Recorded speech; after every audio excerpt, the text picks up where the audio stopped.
Saya Devli Ramalia Dewi dari kelas PKM 1 Program Studi Kesehatan Masyarakat. Assalamualaikum warahmatullahi wabarakatuh.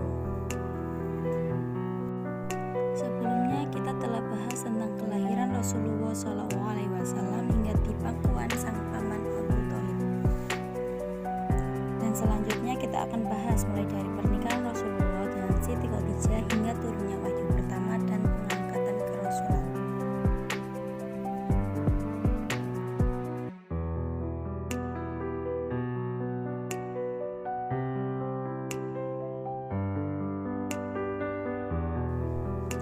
Masa muda Nabi Muhammad SAW beliau lalui dengan kehidupan berat untuk memenuhi kebutuhan hidupnya.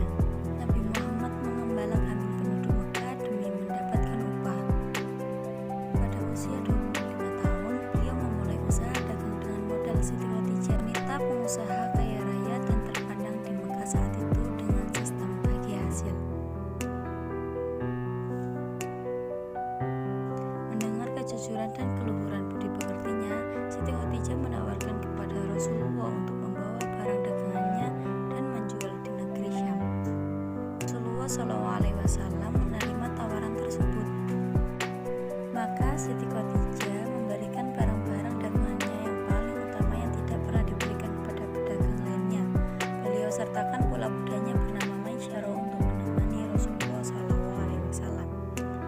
Dan perlu diketahui bahwa Maisyarah adalah nama laki-laki, karena nama tersebut pada masyarakat Arab adalah nama untuk laki-laki. Berbeda di masyarakat kita yang umumnya dipakai untuk nama perempuan. Berangkatlah Rasulullah SAW ke negeri Syam bersama Maisyarah untuk membawa dan menjual barang dagangan Khadijah. Sekian lama berdagang di negeri Syam, Rasulullah SAW kembali ke Mekah dan membawa keuntungan yang berlimpah.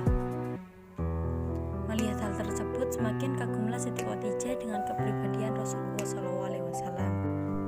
Apalagi setelah Maisyarah menceritakan tentang keluhuran budi, kejujuran, dan kecerdasan yang dia saksikan selama menemani dalam perjalanan.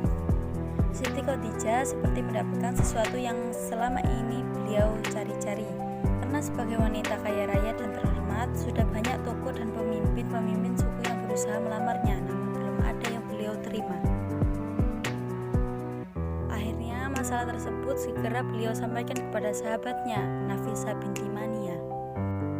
Tanpa menunggu lama, Nafisah segera menemui Rasulullah dan memohon agar Rasulullah bersedia menikahi Siti Khadijah. Rasulullah SAW setuju. Segera beliau beritahu paman-pamannya, lalu pamannya segera menemui paman Khadijah dan melamarnya untuk Rasulullah SAW. Saat itu terlaksana akad pernikahan yang dihadiri oleh Bani Hashim dan pemimpin suku Mudar. Saat itu Rasulullah SAW berusia 25 tahun dan Siti Khadijah 40 tahun. Pada saat Rasulullah berusia 35 tahun, kaum Quraisy sepakat membongkar bangunan Ka'bah yang sudah lapuk di sana-sini karena termakan usia. Karena kedudukan Ka'bah yang sangat agung di mata masyarakat Quraisy, mereka sepakat agar biaya pemaguran hanya diambil dari harta yang halal. Karena menolak biaya yang bersumber dari riba dan hasil menzalimi orang lain. Pada awalnya bangunan Ka'bah yang lama diruntuhkan, kemudian setelah itu mereka mulai membagikan pembangunan Ka'bah berdasarkan suku masing-masing. Sehingga setiap mereka telah ditetapkan bagaimana yang akan dibangun. Ketika pembangunan sampai pada posisi Hajar Aswad, terjadilah pertikaian antara mereka tentang siapa yang berhak meletakkan Hajar Aswad pada posisi semula. Semua keinginan melakukannya karena kemuliaan Hajar Aswad bagi mereka. Pertentangan terus terjadi dan semakin membesar hingga nyaris terjadi pertumpahan darah di Masjidil Haram. Namun akhirnya Abu Umayyah bin Muhairah Al-Mahzumi menawarkan usulan agar keputusannya diserahkan kepada orang pertama yang masuk ke masjid dari pintunya. Mereka setuju. Atas kehendak Allah, kalau ternyata yang pertama kali masuk adalah Rasulullah SAW, segera saja mereka berseru, itu Al-Amin, kami rela dia yang memutuskan, dia adalah Muhammad. Lalu mereka menyampaikan duduk persoalannya kepada beliau Shallallahu Alaihi Wasallam. Maka beliau minta diambilkan selembar kain. Lalu Hajar Aswad itu diletakkan di tengahnya dan beliau meminta setiap mereka mengangkat kain. Ketika posisi batu tersebut sudah berdekatan pada tempatnya, beliau mengambil Hajar Aswad dan meletakkannya di tempat semula. Penyesuaian yang sangat tepat dan semua pihak atas kedudukannya. Sejak awal Allah telah menyiapkan kehidupan Rasulullah SAW agar dapat menanggung misi besar yang akan dihadapi dalam kehidupan umat manusia. Karena itu, di tengah kerusakan kaumnya yang sangat parah, Rasulullah SAW tidak larut di dalamnya. Bahkan beliau menampilkan kepribadian yang sangat menarik hingga diakui semua lapisan masyarakat. Kerusakan akidah pada saat itu tidak sampai menular ke dalam diri beliau. Bahkan sejak kecil, hal yang paling tidak beliau suka adalah berhala. Beliau enggan menghadiri upacara-upacaranya, bahkan tidak bersedia memakan daging dari hewan yang disembelih atas berhala. Kerusakan moral pada masa itu pun tidak membuat terpengaruh kompensasinya. Rasulullah SAW lebih suka menyendiri, mengamati kehidupan manusia dan menciptakan alam yang agung ini. Kecuali jika dalam hubungan yang wajar dan tidak merusak, maka Rasulullah SAW sangat suka bergaul dengan masyarakat dengan akhlak terpuji. Pernah suatu kali terbetik keinginan hendak menghadiri tontonan masyarakat Arab, namun ketika kaki beliau sudah melangkah, Allah Subhanahu wa Ta'ala menghalangi perbuatan tersebut dengan menjadikan beliau tertidur hingga keesokan harinya. Wahyu pertama dan pengangkatan kerasulan. Ketika usia Rasulullah SAW mendekati 40 tahun, beliau mulai suka menyendiri dan menghindar dari hingar-bingar kehidupan kaumnya yang penuh kesyirikan dan perbuatan. Berbekal sekantong makanan dan air secukupnya, beliau sering pergi menuju Gua Hira yang berjarak sekitar 2 mil dari kota Mekah. Dalam kesendirian tersebut, beliau menghabiskan waktunya untuk beribadah dan merenungi kebesaran alam di sekelilingnya, serta menyadari akan adanya kekuasaan yang agung di balik semua penciptaan ini. Demikianlah hal tersebut Allah Subhanahu wa Ta'ala kehendaki bagi beliau sebagai awal dan persiapan untuk menerima sebuah misi besar yang akan merubah sejarah kemanusiaan. Karena itu, jiwanya harus dibersihkan dari hiruk-pikuk duniawi dengan segala kotoran yang ada di dalamnya. Hal tersebut berlangsung selama 3 tahun sebelum diturunkannya tugas kerasulan. Setelah sekian lama, beliau melakukan keluar menyendiri, membersihkan jiwanya dan memperhatikan besarnya kekuasaan di balik kebesaran alam ini. Maka Allah berikan beliau kemuliaan dengan mengangkat sebagai seorang rasul sehingga menutup dari para nabi dan rasul. Peristiwa ini terjadi pada hari Senin tanggal 21 Ramadan, tepat saat beliau berusia 40 tahun dalam menghitung Hijriah, dan sejak saat itulah tahun kenabian dihitung.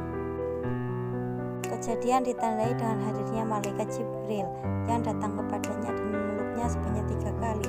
Setiap kali memeluknya, malaikat Jibril berkata, "Bacalah."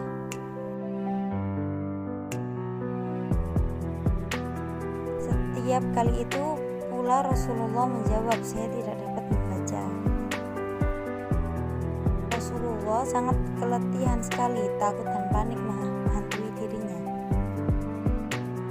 Saat itu malaikat Jibril membacakan, "Bacalah dengan menyebut nama Tuhanmu yang menciptakan.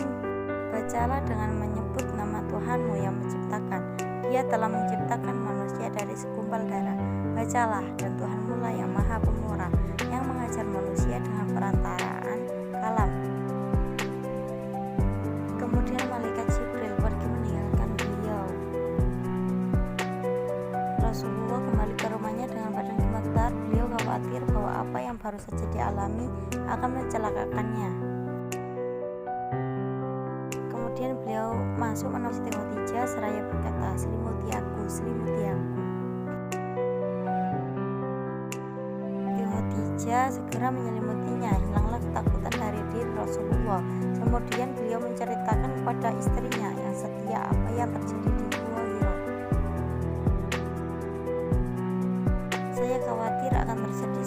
kepada diri saya, ujar Rasulullah.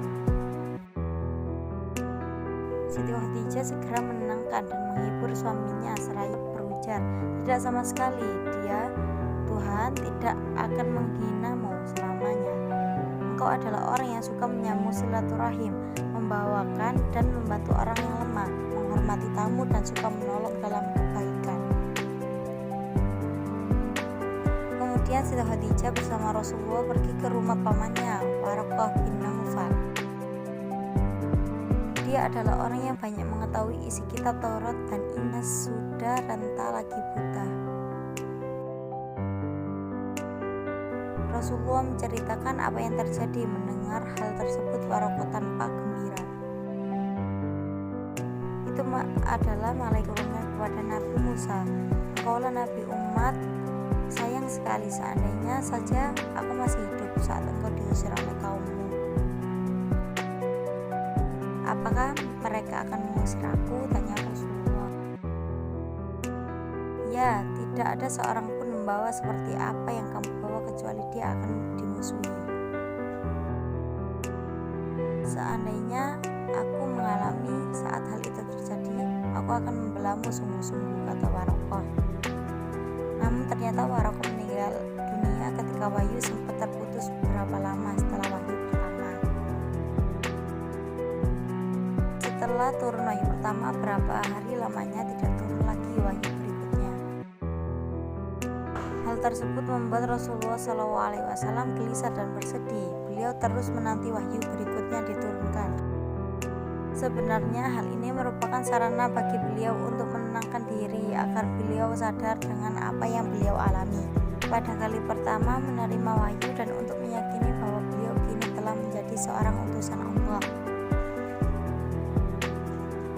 Hingga kemudian suatu hari ketika beliau sedang berjalan, tiba-tiba terdengar suara dari langit. Ketika beliau cari sumber suara tersebut, beliau menyaksikan malaikat yang mendatanginya di Gua Hira sedang duduk di kursi antara langit dan bumi. Beliau kembali merasakan ketakutan yang luar biasa hingga terjatuh di tanah. Kemudian beliau segera pulang menemui istrinya Siti Khadijah seraya berucap, "Selimuti aku." Kemudian Siti Khadijah menyelimutinya.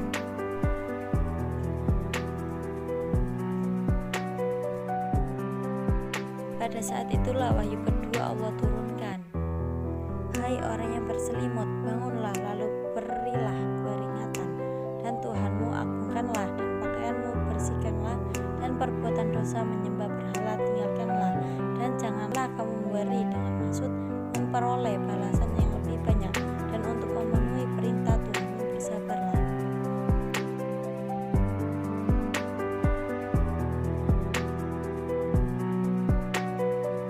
Dengan diturunkannya ayat ini, maka tugas Rasulullah SAW semakin jelas, yaitu untuk menyeru umatnya agar mengagungkan Allah dengan beribadah serta tunduk pada segala perintah dan ajarannya. Sejak saat itu turunlah wahyu-wahyu berikutnya menandai dimulainya sebuah perjuangan jihad tanpa henti untuk mendakwakan serta menegakkan